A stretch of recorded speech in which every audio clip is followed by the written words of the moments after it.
मंजिल उन्हीं को मिलती है जिनके सपनों में जान होती है। सिर्फ बातों से कुछ नहीं होता, सच्ची सेवा से पहचान होती है। वक्त आ गया है अब सही को चुनने का, सपनों को हकीकत के धागों में बुनने का।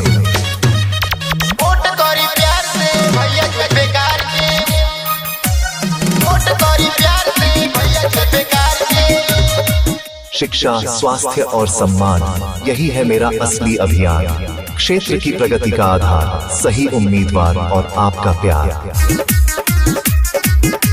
भैया के बेकार के सब जनता के अब की सपोर्ट चाहिए जी। भुट्टो भैया के जिताई राहु रोट चाहिए जी, रोट चाहिए जी।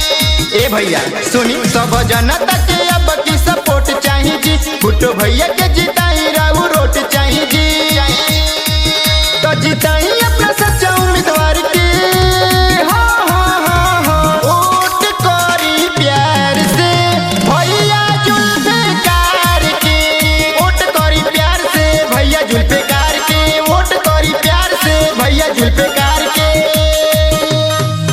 अंधेरी गलियों में तरक्की की नई शाम लाए हैं जुल्फिकार अली भुट्टो पर भरोसा रखिएगा आप। हम बातों में नहीं, इरादों में दम और काम लाए हैं। भैया जुल्फिकार के जिला परिषद भैया हो जाई है, गोरिया कोटी के भाग चमकई है।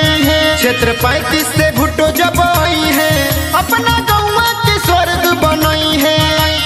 ए भैया ए चाची, जिला परिषद भैया हो जाई है, गोरिया कोटी के भाग चमकई है।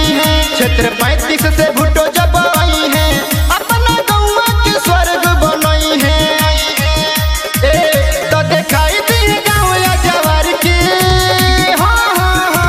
वोट करी प्यार से भैया जुल्फिकार के, वोट करी प्यार से भैया जुल्फिकार के, वोट करी प्यार से भैया जुल्फिकार के।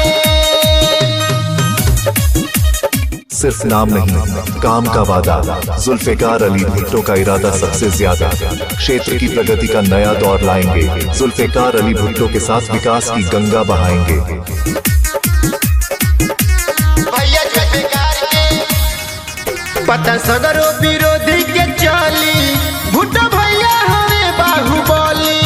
जब भैया के गाड़ी डोली, भ्रष्टाचारी के बंद हुई बोली। ए चाचा सुना हो, पता सगरो विरोधी के चली, भुट्टो भैया हमें बाहुबली। जब भैया के गाड़ी डोली, भ्रष्टाचारी के बंद हुई बोली, बंद हुई बोली। उ विकास के बढ़ाइए रफ्तार के। वोट करी प्यार से भैया जुल्फिकार के, वोट करी प्यार से भैया जुल्फिकार के, वोट करी प्यार से भैया जुल्फिकार।